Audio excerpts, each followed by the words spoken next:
ఇవాళ కూడా ఒక ఇంట్రెస్టింగ్ మ్యాచ్. అయితే ప్రతిరోజు ఇంట్రెస్టింగ్ మ్యాచ్లు అని అనుకుంటున్నాం. ఇప్పటివరకు జరిగినటువంటి 3 మ్యాచ్లు కూడా చాలా ఏకపక్షంగా అయిపోయినాయి. అటు బెంగళూరు ఏకపక్షంగా గెలిచింది, ముంబై ఏకపక్షంగా గెలిచింది, నిన్న జరిగినటువంటి మ్యాచ్ కూడా ఏకపక్షంగానే వెళ్ళిపోయింది. మరి ఇవాళ మ్యాచ్ ఎలా ఉంటుందో, రెండు కూడా మంచి టీమ్స్, పంజాబ్, గుజరాత్ చాలా అద్భుతమైనటువంటి టీమ్స్ రెండు కూడా. ముఖ్యంగా శ్రేయస్ అయ్యర్ని చాలా కాలం తర్వాత మనం మళ్ళీ ఫీల్డ్లో చూడబోతున్నాం. నిజానికి T20 వరల్డ్ కప్కి అతను ఎంపిక అవుతాడు అనేటటువంటి అభిప్రాయం ఉండేది, కానీ అతను ఎంపిక కాలేదు. అట్లాగే వన్డే కూడా అతని పరిగణలోకి తీసుకోనటువంటి పరిస్థితి ఉంది. ఇట్లాంటి నేపథ్యంలో శ్రేయస్ అయ్యర్ ఎట్లాంటి పర్ఫార్మెన్స్ చేస్తాడు, అట్లాగే శుభమన్ గిల్ ఫామ్లో లేక జట్టులో చోటు కోల్పోయి T20లో అసలు టీంలోనే లేనటువంటి పరిస్థితి శుభమన్ గిల్కి ఏర్పడింది. అతన్నే మొత్తం 3 ఫార్మాట్స్ కూడా కెప్టెన్ చేస్తారనేటువంటి మాట వినిపించింది. దానికి సంసిద్ధంగా ఉండమని ఆయన చెప్పినట్టు కూడా కొంతమంది విశ్లేషకులు చెప్పారు. అట్లాంటి నేపథ్యంలో సడన్గా అతను ఒక్కసారిగా ఫైట్అవుట్ అయిపోయినాడు T20 నుంచి. అందువల్ల అతని పెర్ఫార్మెన్స్ ఎలా ఉంటుంది వాటి మ్యాచ్లో అనేది కూడా చాలా ఇంపార్టెంట్. సరే, ఈ మ్యాచ్లకు సంబంధించి విశ్లేషణ అందించడానికి మనకి ప్రముఖ cricket umpire, at the same time cricket analyst Ramprasad గారు మనతో ఉన్నారు. రాంప్రసాద్ గారితో మాట్లాడి వీటికి సంబంధించినటువంటి విశేషాలు తెలుసుకునే ప్రయత్నం చేద్దాం. రాంప్రసాద్ గారు నమస్తే. నమస్కారం. నమస్కారం సార్, ఎట్లా ఉండబోతుంది ఇవాళ మ్యాచ్? నమస్కారం. ఇవాళ మ్యాచ్ ఎట్లా ఉండబోతోంది? సో ఇవాటి మ్యాచ్ కూడా అంటే మనకు ఇప్పుడు 3 మ్యాచ్లు ఏకపక్షంగా సాగాయి మీరు అన్నట్టుగా. చాలా మంచి చక్కని విశ్లేషణ మీది. సో మనం 3 మ్యాచ్లు కూడా వన్ సైడ్ మ్యాచ్లు చూసాం మనం. కానీ ఈ మ్యాచ్ మాత్రం తగ్గఫర్ ఉండబోతుంది. ఎందుకంటే ఇరువైపులా ఇరు జట్ల మధ్యలో కూడా చాలా మంచి ప్లేయర్లు ఉన్నారు. ఎందుకంటే శ్రేయస్ అయ్యర్ మీరు చెప్పినట్టే నిరూపించుకోవాలి అని చూపిస్తున్నాడు. అలాగే శుభ్మన్ గిల్ T20 ఫార్మాట్ లో వైస్ కెప్టెన్ చేశారు, తర్వాత టీం నుంచి తీసేశారు. T20 వరల్డ్ కప్ లో ఛాన్స్ దొరకలేదు. సో అతను నిరూపించుకోవాలని కసితో ఉంటాడు.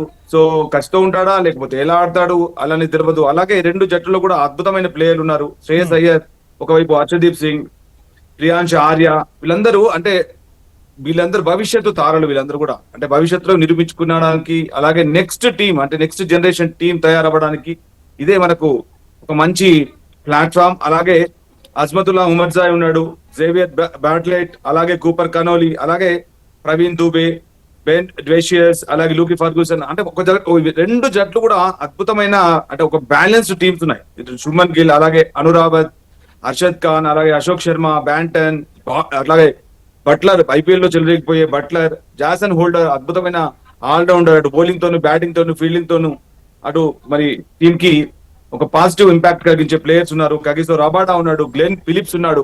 సో వీళ్ళందరూ కూడా IPL అంటేనే మరి చాలా ఇష్టం. ఇండియాలో అద్భుతంగా ఆడుతుంటారు. ముఖ్యంగా వాళ్ళ డొమెస్టిక్ క్రికెట్ అయిపోయింది IPL. ఇవాల్టి మ్యాచ్లో 2 జట్లలోనూ ఎవరెవరు ప్రధాన పాత్ర పోషిస్తారని మీరు అనుకుంటున్నారు? సో ఇక్కడ ముఖ్యంగా శ్రేయస్ అయ్యర్ మీద మంచి అభిప్రాయం ఉంది. శ్రేయస్ అయ్యర్ సాధిస్తాడనే అంటే ఏదైనా ఒక నిరూపించుకోవాలని శ్రేయస్ అయ్యర్ కూడా చూపిస్తాడు. అలాగే బౌలింగ్ లో కూడా హర్షదీప్ సింగ్ తప్పకుండా రాణిస్తాడు. అది అటు ఇంటర్నేషనల్ ఫార్మాట్ అయినా, అలాగే డొమెస్టిక్ ఫార్మాట్ అయినా, అలాగే IPL అయినా, ఏ విధమైన ఫార్మాట్ ఫస్ట్ క్లాస్ కానీ అది ఏ విధమైన ఫార్మాట్ లో కూడా మరి హర్షదీప్ సింగ్ నిరూపించుకుంటాడు. అలాగే ముషీర్ ఖాన్ కూడా మంచి అవకాశం. మరి ఈ మ్యాచ్ ఆడతాడో లేదో తెలియదు. అలాగే మార్కో యాన్సన్, వీళ్ళందరూ కూడా అంటే అందరూ కూడా పూర్తి 11 కూడా టెరిఫిక్ టీమ్స్ ఉన్నాయి 2 వైపులా. సో ముఖ్యంగా మనం చెప్పుకోవాలంటే ఇటు మనం ఫస్ట్ గా మనం మాట్లాడుకోవాల్సింది పంజాబ్ కింగ్స్ గురించి. శ్రేయస్ అయ్యర్ రాణించే అవకాశం ఉంది, హర్షదీప్ సింగ్ రాణించే అవకాశం ఉంది. అలాగే చాహల్ గురించి నాకు పెద్దగా అంతగా ఆశగా లేవు. అలాగే మరి ఆడితే ఫెర్గూసన్ చాలా కీలకమైన బౌలర్ గా మరి ఉంటాడు. అలాగే మార్కో యాన్సన్ తప్పకుండా టీంలో ఉంటాడు, అతను రాణించే అవకాశం చాలా మెండుగా ఉంది. అలాగే ప్రభ్సిమ్రన్ సింగ్ మరి ఆడతాడో లేదో తెలియదు. అలాగే శశాంక్ సింగ్ కూడా తెలుసు మీకు, చాలా వేగంగా మరి బ్యాటింగ్ చేస్తాడు, బ్యాటింగ్ ఆల్రౌండర్. అలాగే మరి ఒకసారి గుజరాత్ టీంకి వస్తే శుభ్మన్ గిల్ మరి ఇంతవరకు అతను T20 ఫార్మాట్ లోపల మరి తను ఉపయోగపడతాడా లేదా, అతను T20 ఫార్మాట్ సరిపోతాడా లేదా అనేది కూడా నిరూపించుకోవడానికి ఇది ఒక శుభ సమయం. అలాగే ఇంకా వీళ్ళ టీంలో చూస్తే జాస్ బట్లర్, మీకు తెలుసు జాస్ బట్లర్ ఏ విధంగా ఆడతాడో. అలాగే జాసన్ హోల్డర్, అతను కూడా చాలా కీలకమైన ప్లేయర్. సో గ్లెన్ ఫిలిప్స్ కూడా చాలా చక్కగా ఆడతాడు. సో వీళ్ళందరూ కూడా కీలకమైన ముఖ్య భూమిక పోషించే అవకాశం ఉంది. ఇప్పుడు మీరు చూసినట్టయితే శుభమన్ గిల్కి ఏ బేస్గా వాళ్ళు మొత్తం 3 ఫార్మాట్లకి కెప్టెన్గా నియమించాలనేటటువంటి ఆలోచన చేశారు? మీకు ఏమైనా ఐడియా ఉందా దీనికి సంబంధించి? తప్పకుండా. ఇది ఒక మంచి ప్రశ్న, చాలా చక్కని ప్రశ్న, క్లిష్టమైన ప్రశ్న కూడా సార్. ఎందుకంటే ఇప్పుడు చూడండి, ఒకటే ఫార్మాట్, ఒకటే కోచ్ ఉండాలి. సో అంటే అక్కడ ఉద్దేశం ఎలా కనిపిస్తుంది అంటే ఒకటే కోచ్ ఉండాలి, అలాగే నా టీం ఉండాలి. నా టీం 3 ఫార్మాట్లో కూడా నాకు ఒకటే కెప్టెన్ ఉండాలి, ఒకటే వైస్ కెప్టెన్ ఉండాలి, నా టీం కూడా నేను మెయింటైన్ చేసుకుంటా అంటే అది కష్టం, అది కుదరదు కూడా, అది తప్పు కూడా. ఎందుకంటే మిగతా ప్లేయర్ అందరూ కూడా మరి మరి వాళ్ళందరూ కూడా పర్ఫార్మెన్స్ వచ్చిన తర్వాతనే, పర్ఫార్మెన్స్ షో చేసిన తర్వాతనే, షోకేస్ చేసిన తర్వాతనే వాళ్ళు టీంలో సెలెక్ట్ అయ్యారు. 3 ఫార్మాట్లు కూడా డిఫరెంట్. మీరు చూడండి, T20, వన్డే, టెస్ట్ ఫార్మాట్, ఈ 3 ఫార్మాట్ కూడా అటు వైట్ అటు రెడ్ బాల్ డిఫరెంట్ గా ఆడాలి. అంటే ఇప్పుడు మనం ఇలా తయారైందంటే, రెడ్ బాల్ లో మనం ఎందుకు రాణించట్లేదు, టెస్ట్ మ్యాచ్ ఎందుకు రాణించట్లేదు అంటే, ఏదైతే మనం వన్డే అంటే వైట్ బాల్ ఫార్మాట్ లో ఆడే గేమ్ నే మనం టెస్ట్ లో కూడా ఆడదామంటే కుదరదు. అదే చూడండి, న్యూజిలాండ్ లోపల టెస్ట్ ప్లేయర్ అంటే మళ్ళీ విలియమ్సన్ వస్తాడు, మరి వేరే అలా పూర్తిగా దానికోసం ఒక చక్కని టీం ఉంది. అలాగే సౌత్ ఆఫ్రికా కూడా ఒక చక్కని టీం ఉంది, అలాగే ఇంగ్లాండ్కి ఉంది, అలాగే ఆస్ట్రేలియాకి ఉంది. కానీ ఒక ఇండియాలో మాత్రమే ఒకటే కోచ్ ఉండాలి, ఒకరే కెప్టెన్ ఉండాలి అనే ఈ విధానం మాత్రం చక్కనైన నిర్ణయం కాదు, అది ఉండకూడదు కూడా. ఎందుకంటే దేశంలో IPL లో కూడా కొన్ని వేల మంది క్రికెటర్లు పార్టిసిపేట్ చేస్తారు, డొమెస్టిక్ లో వేల మంది పార్టిసిపేట్ చేస్తారు. వీళ్ళందరికీ అవకాశాలు ఎట్లా దొరుకుతాయి? వాళ్ళందరూ పర్ఫార్మెన్స్ చేస్తున్నారు, ఎవరు పర్ఫార్మెన్స్ చేయకుండా ఊరికేనే ఆడట్లేదు. డొమెస్టిక్ రంజీ ట్రోఫీ, ఒక ప్లేయర్ రంజీ ట్రోఫీ ఆడాలంటేనే ఎన్నో జీవితకాలం కష్టపడితే కానీ రంజీ ట్రోఫీ ఆడాడు. అలాంటి రంజీ ట్రోఫీ ఆడిన ప్లేయర్ ఇప్పుడు ఎగ్జాంపుల్ సర్ఫరాజ్ గారిని చూసుకుందాం. రంజీ ట్రోఫీలో అతని యావరేజ్ చూడండి 67 కంటే ఎక్కువ ఉంది. అతను మరి టెస్ట్ లో కూడా 38 యావరేజ్ ఉంది. ఆడిన తక్కువ మ్యాచ్ లోనే 3 50లోనే ఒక సెంచరీ ఉంది. ఇలాంటి ప్లేయర్లకు అవకాశం దొరకనప్పుడు, అలాగే మనకు రిజల్ట్ కూడా మీరు టెస్ట్ మ్యాచ్ చూడండి, న్యూజిలాండ్ తో, సౌత్ ఆఫ్రికాతో అన్ని సిరీస్ కూడా మనం ఓడిపోయినాం. సో అందుకే ఒకటే అన్ని ఫార్మాట్లకు ఒకటే కెప్టెన్ అనేది మాత్రం అది నిర్ణయం సరైనది కాదు. ముఖ్యంగా 3 కోచ్లు కూడా ఉంటే తప్పలేదు. కానీ గంభీర్ అనేది ఒప్పుకోడుగా. ఒప్పుకోకపోతే అది ఇప్పుడు అనుభవిస్తున్నారు కదా. ఇప్పుడు టెస్ట్ మ్యాచ్ లోపల మనకు లేదు. ఇప్పుడు మనం అందరం చూడండి, టెస్ట్ మ్యాచ్ లో ఓటమిని మర్చిపోయినాం. అటు న్యూజిలాండ్ తో ఓటమి, సౌత్ ఆఫ్రికాతో పూర్తిగా, న్యూజిలాండ్ తో అయితే 3-0. ఆ ఓటమిని ఇప్పటికీ జీర్ణించుకోలేకపోతున్నాం. మనలాంటి విశ్లేషకులు కానీ, మనలాంటి క్రికెట్ అభిమానులు కానీ ఇప్పటికి కూడా దానికి అందడం లేదు. ఎలా ఓడిపోయినా అనేది ఇప్పటికి కూడా మనకు అర్థం అవ్వట్లేదు. ఎందుకంటే దాంట్లో ఆడగలిగే ప్లేయర్ శ్రేయస్ అయ్యర్ ఉన్నాడు, అతను టీంలో తీసుకోలేదు. సర్ఫరాజ్ ఖాన్ తీసుకోలేదు. మనం బౌలింగ్ విషయంలో కూడా చాలా పొరపడ్డాం. వాషింగ్టన్ సుందర్ అన్ని ఫార్మాట్లు ఆడిస్తున్నాం.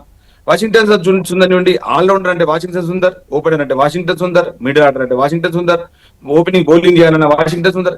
ఏంటి అంటే వాషింగ్టన్ సుందర్ తప్ప టీంలో ప్లేయర్ లేరా ఏంటి ఇండియా లోపల? సో అలాగే గౌతమ్ గంభీర్ తప్ప కోచ్ లేడా ఏంటి ఇండియాలో? అతనే అన్ని ఫార్మాట్లు ఆడాలంటే కష్టం సార్. ఎందుకంటే అలాగే వాషింగ్టన్ సుందర్ అతను కూడా ఫిట్నెస్ గాయాల బారిన పడ్డాడు. అలాగే శుభ్మన్ కూడా గాయాల బారిన పడి అటు టెస్ట్ మ్యాచ్ లో అర్ధాంతరంగా వెళ్ళిపోయినాడు. సో అతను మళ్ళీ తిరిగి రాలేదు కూడా. తిరిగి రాకుండా మళ్ళీ ఫిట్నెస్ అంతరించుకొని మళ్ళీ అన్ని ఫార్మాట్లు ఆడతా అంటే this is not for only one person. ఇది గేమ్ అనేది ఒక్కరికి సంబంధించింది కాదు, ఒక కుటుంబానికి సంబంధించింది కాదు. ఇది ఆట అందరికీ సంబంధించింది. సో ఎవరైతే చక్కగా పర్ఫార్మెన్స్ చేస్తారో వాళ్ళందరికీ కూడా అవకాశం ఇవ్వాలి. 2027 మనకి వరల్డ్ కప్, మళ్ళీ 50 ఓవర్స్ వరల్డ్ కప్ మనకు వస్తుంది. రోహిత్ శర్మ, విరాట్ కోహ్లీ దాంట్లో ఆడబోతున్నారు అనేది ఇప్పటివరకు ఉన్నటువంటి సర్టనిటీ ఇప్పటివరకు ఉన్నది. పైగా ఒకవేళ IPL బేస్గా కనుక నిర్ణయం తీసుకుంటామని కనుక గంభీర్ భావిస్తే, స్టేట్మెంట్లో కూడా రేపు IPLతోనే ఫైనలైజ్ అవుతుంది మొత్తం అంతా అని స్టేట్మెంట్ కూడా ఇచ్చాడు. సో కాబట్టి ఒక రోహిత్ శర్మ అద్భుతంగా ఆడాడు ఫస్ట్ మ్యాచ్లో, the same time Virat Kohli కూడా అద్భుతంగా ఆడాడు, మంచి గొప్ప ఫామ్లో ఉన్నాడు. కాబట్టి వారిద్దరు సర్టన్గా ఉంటారు అని భావించవచ్చు. బట్ అయితే శుభమన్ గిల్ని మళ్ళీ దానికి కెప్టెన్గా 50 ఓవర్స్కి కొనసాగిస్తారా అనేది ఈ IPL బేస్గా ఏమైనా తేలే అవకాశం ఉందా? ఐపీఎల్ బేస్ అనుకుంటే ఇప్పుడు IPL లో రాణించిన వాళ్ళందరూ కూడా వీళ్ళందరూ కూడా టీంలో ఉండాలి. సో IPL రాణించినంత మాత్రాన వాళ్ళు ఇండియా టీం కి ఆడతారని నమ్మకం లేదు.